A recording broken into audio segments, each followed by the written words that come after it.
In today's video, we're talking about a major development in South Asian air power, Bangladesh taking a significant step toward introducing the Eurofighter Typhoon into its frontline fleet. The Typhoon's twin-engine canard delta design gives it excellent lift, strong pitch control, and high agility at both low and high speeds, making it one of the most advanced fighters currently available. The signing ceremony took place at the Air Force headquarters in Dhaka, attended by Air Chief Marshal Hassan Mahmoud Khan, Italy's Ambassador Antonio Alessandro, senior officials from the Armed Forces Division, and representatives from Italy. The letter of intent confirms that the Typhoon is intended to join Bangladesh's frontline forces under the Forces Goal 2030 modernization plan, an effort aimed at strengthening the country's air, land, and naval capabilities. According to the agreement, Leonardo will serve as the lead industrial partner, with the aircraft expected to be assembled in Turin. This marks the beginning of a new Western fighter presence within Bangladesh's Air Force. This LOI comes after several years of evaluations by the Bangladesh Air Force. In early 2025, Bangladeshi pilots and engineers traveled to Turin to fly and assess the ISPA-6 instrumented aircraft. That jet featured the Captor-E AESA radar and the P-3EB upgrade package, standards close to the modern Tranche 4 configuration, with improved sensors and mission systems. While the exact number of aircraft hasn't been finalized, planning documents indicate a requirement for around 10 Typhoons, forming part of a mixed fleet of Western and Chinese aircraft. The Typhoon is expected to replace the aging J-7s and MiG-29s, but doing so will require Bangladesh to adopt new Western weapons systems because existing Russian and Chinese munitions aren't compatible. This shift will trigger a complete restructuring of Bangladesh's combat support ecosystem. This decision follows a long and complex procurement process. Back in 2017, Bangladesh opened a restricted tender for 8 Russian MiG-35 or Su-30 fighters. That plan was cancelled due to budget pressures, sanctions risks, and technical difficulty of integrating European radar and electronic warfare systems onto Russian airframes. In 2021, the Air Force allocated a budget worth about 25,200 crore taka, around 2.5 billion euros, for 16 Western multi-role fighters, and requested over 6,000 crore taka in the national budget as an initial installment. No agreement was finalized before the change of government in 2024, and interim authorities confirmed that no Rafale deal had ever been signed.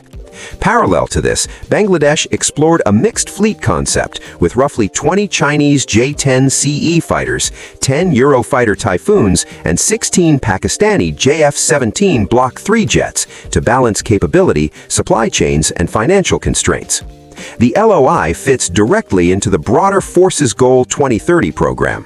Bangladesh has expanded the Air Force with new bases in Cox's Bazar and Dhaka, and more bases are under construction in Barishal and Sylhet. A Maritime Air Support Operations Center is also planned under Southern Command.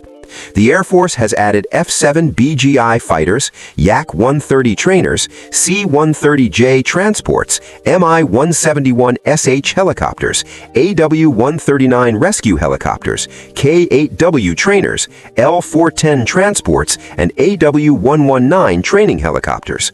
Air defense has also grown with FM-90 surface-to-air missiles, RAT-31DL long-range radars, and multiple Kronos AESA land radars. Today, the Bangladesh Air Force, founded in 1971, has about 17,000 personnel and more than 200 aircraft, supported by institutions like the Air Force Academy, Airman Training Institute, and Flying Instructors School. Between 2001 and 2025, several accidents involving older aircraft occurred, including a fatal FT-7 BGI crash in Dhaka in July 2025. To understand why Bangladesh is considering the Eurofighter Typhoon, it helps to look at the jet's background. The Typhoon began as a multinational Cold War requirement in 1983 from the UK, Germany, Italy, and Spain. The Eurofighter Consortium was formed in 1986, led by BAE Systems, Airbus, and Leonardo. Development advanced through prototypes like the EAP demonstrator in 1986 and instrumented aircraft throughout the 1990s. Later, production moved into tranche upgrades starting in 2004, each adding new avionics, sensors, computers, and enhanced air-to-ground capability.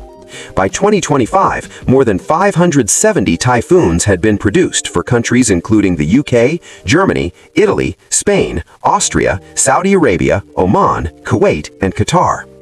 The Typhoon's design combines relaxed static stability with digital flight controls, giving it high maneuverability and excellent energy retention.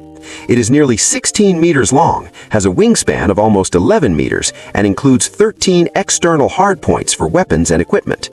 The cockpit features a wide-angle heads-up display, multifunction screens, and a helmet-mounted sight that lets pilots cue weapons simply by looking at a target. Its avionics include the Captor family of radars, with the Captor E AESA radar offering advanced tracking and electronic scanning. Its defensive aids include radar warning receivers, missile approach warning, electronic countermeasures, and a towed decoy system. The aircraft's modular architecture allows each country to customize mission computers, communications, and data links. Powered by two Eurojet EJ-200 engines, the Typhoon can reach almost Mach 2 and climb rapidly to altitudes suited for long-range engagements. It supports a wide variety of weapons, including Meteor, AMRAAM, Iris-T, ASRAM, Paveway precision bombs, Brimstone, Storm Shadow, and anti-ship weapons. Each operator selects a combination based on mission needs and financial and industrial factors. For Bangladesh, adopting Western weapons for the first time means significant upgrades to mission data systems, logistics networks, and base infrastructure. Bangladesh's likely introduction of the Eurofighter Typhoon is not just a procurement move, it's a major shift in the country's strategic posture. It signals a move toward Western aviation technology, stronger partnerships with European defense industries, and a significant leap in capability under Force's Goal 2030. The next steps will determine how quickly the Air Force can integrate these new systems, reshape its logistics, and prepare its pilots and engineers for a new generation of air power.